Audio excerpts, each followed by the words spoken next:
According to a survey prepared by the FAS and NRDC, there are approximately 23,300 nuclear weapons in the world stored at some 111 sites in 14 countries. Stage exchange of strikes. After it started, and as the nuclear threshold is crossed, the fighting escalates into a tactical nuclear war in Europe. Russia sends 300 nuclear warheads using aircraft and short-range missiles to hit NATO bases and advancing troops. NATO responds with about 180 nuclear warheads from aircraft. Casualties: 2.6 million.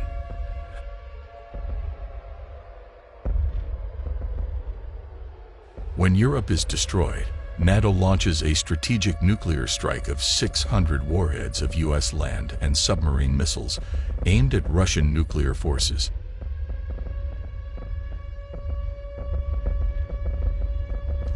Before it loses its weapon systems, Russia fires warning shots, responding with missiles launched from launchers, vehicles, and submarines. The main purpose of nuclear strike is not to kill as many people as possible, but to destroy the very possibility of a retaliatory or second strike. All means of application have priority targets. These are primarily missile launch silos, military installations, large cities, large industrial plants, dams. If the power industry, the military, the government, if the power generation and transmission facilities are destroyed, the state will be destroyed irreversibly.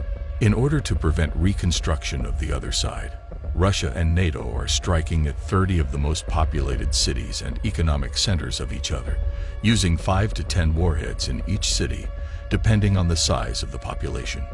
As a result of the nuclear exchange, the number of direct casualties, including deaths, 34.1 million, and injuries, 57.4 million, from the series of nuclear exchanges. Stage 2: nuclear fallout. The horror of radioactive fallout lies in its ability to spread radiation over a wide area, affecting people, animals, and the environment. Exposure to high levels of radiation can cause acute radiation sickness, which can lead to symptoms such as nausea, vomiting, diarrhea, and fatigue. In severe cases, radiation sickness can be fatal. 27 million more people will die. Stage 3: nuclear winter and famine. The biosphere receives such a blow that it is unlikely to recover and return to its original state. The ecosystem of the equatorial zone, which is tuned to almost constant temperatures, will be particularly affected.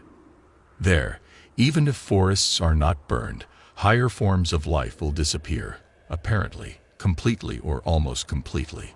According to scientists, about 5 billion people in 2 years may die as a result of a nuclear war between the US and Russia, which confirms the need for global cooperation to prevent it. Let's say no to any war.